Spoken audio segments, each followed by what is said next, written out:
My dad had to make a choice, me or my stepmom. I never imagined it would come to this.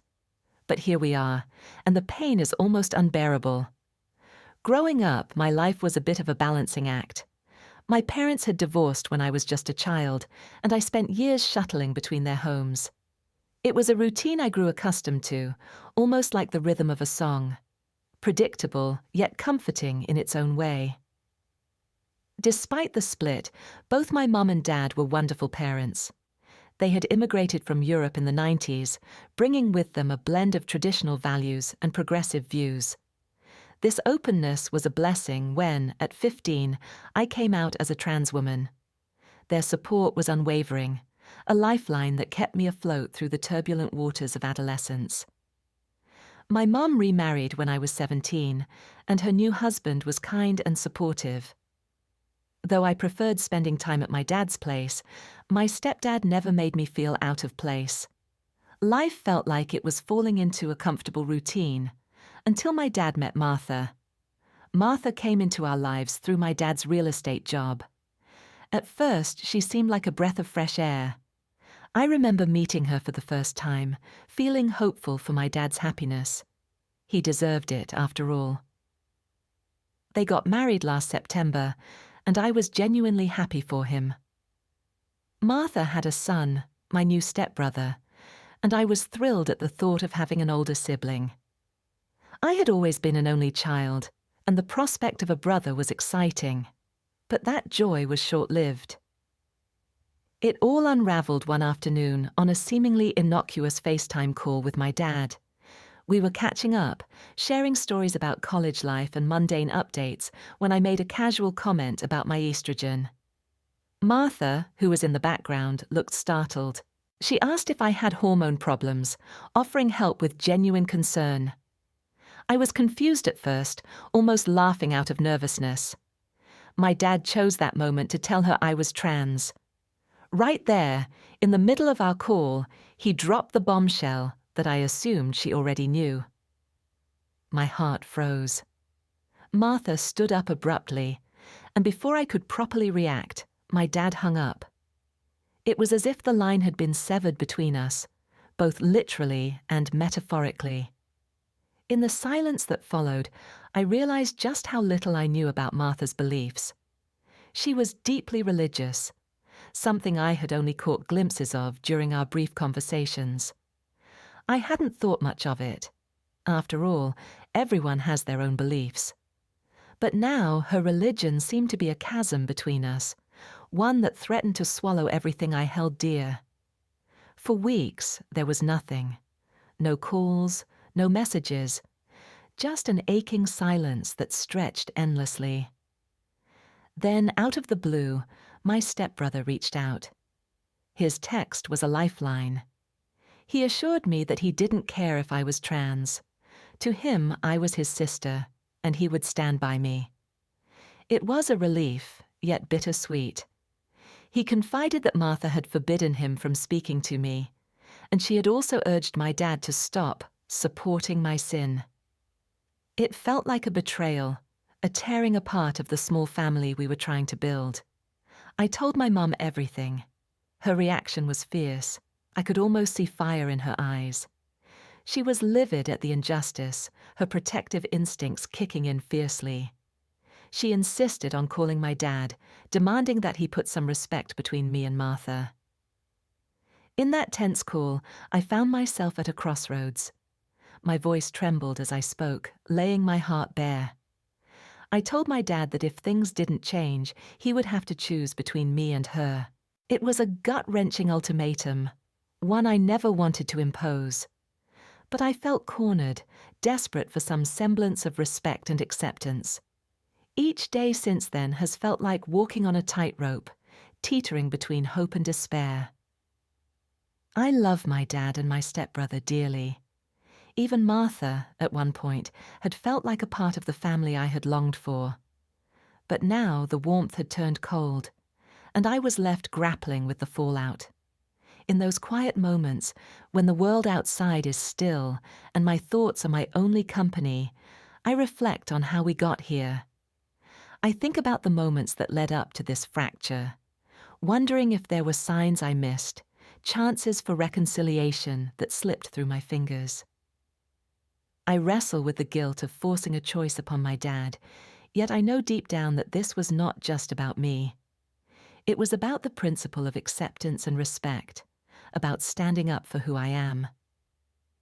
My dad's decision remains in the balance, a heavy silence on the other end of the line. I wait, hoping for a resolution that doesn't tear us apart further. The uncertainty is a weight I carry daily, a reminder of the complexity of love and family. I hold on to the hope that love, in its truest form, will find a way to bridge the divide. Through it all, I remind myself that I am not alone. My mom stands by me, fierce in her support, and my stepbrother's loyalty is a beacon of hope in these dark times. I cling to the belief that, despite the pain and heartache, we can find a way forward, together. I often find myself lying awake at night, staring at the ceiling, my mind replaying that fateful call over and over again. Every word, every pause, every raw emotion is etched into my memory. The confrontation with my dad was a culmination of years of silent fears and unspoken truths suddenly brought into the glaring light. I replay the scene in my head, dissecting every moment. I wonder if there was something I could have said differently, a way I could have softened the blow, made it less of a battle. The truth is, I never wanted to put my dad in such an impossible position. Yet, here we are, standing on the precipice of a chasm I never foresaw. I think of Martha, too. I try to understand her perspective, even if it's painful. She must be grappling with her own beliefs, her own understanding of family and love. I wonder if she ever considered what this would mean for me, for us. Is it possible for her to reconcile her faith with acceptance? Can love find a way where reason seems to falter? My heart aches with the weight of unresolved tension.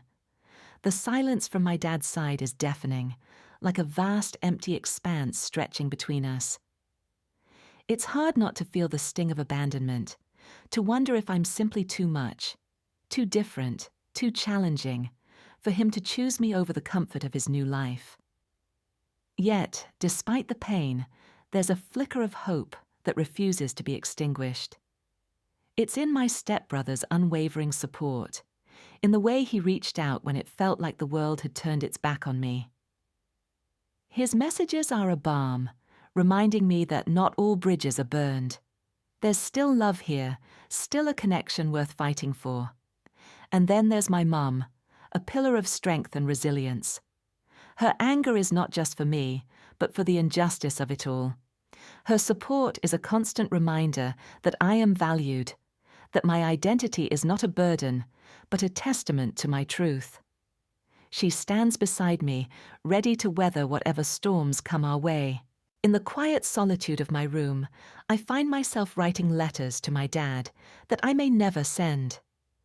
They're filled with the things I wish I could say without the fear of judgment, without the pressure of choosing sides.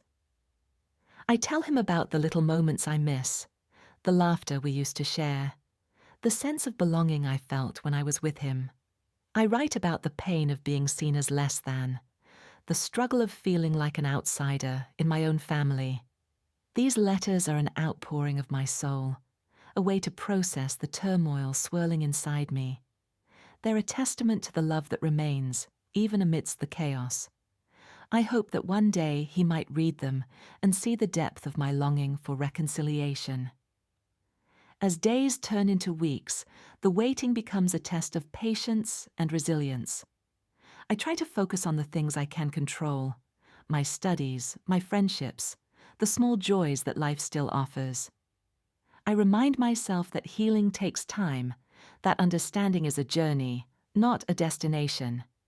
Every now and then I get a text from my stepbrother, a reminder that I'm not forgotten. We talk about mundane things, movies, college life, the latest video games.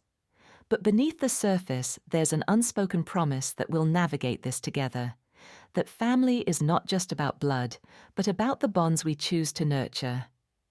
And so I wait. I wait for a call, a text, a sign that my dad is ready to talk, to bridge the gap that has grown between us. I hold on to the belief that love can transcend differences, that it can find a way to heal what's been broken. In the meantime, I take solace in the love that surrounds me, in the people who stand by me unwaveringly. This journey is far from over, but I'm learning to embrace each day as it comes, to find strength in vulnerability and courage in the face of uncertainty. I'm learning that family is not just about shared history, but about the willingness to walk together, even when the path is strewn with obstacles. In the end, I hope that my dad will see that my ultimatum was not about choosing sides, but about choosing love and acceptance over fear and rejection. I hope he'll realize that there's room for all of us in this family, that we can find a way to coexist, to support one another, despite our differences. And so I hold on to hope, letting it guide me through the darkness, believing that one day we'll find our way back to each other. Stick around for more stories.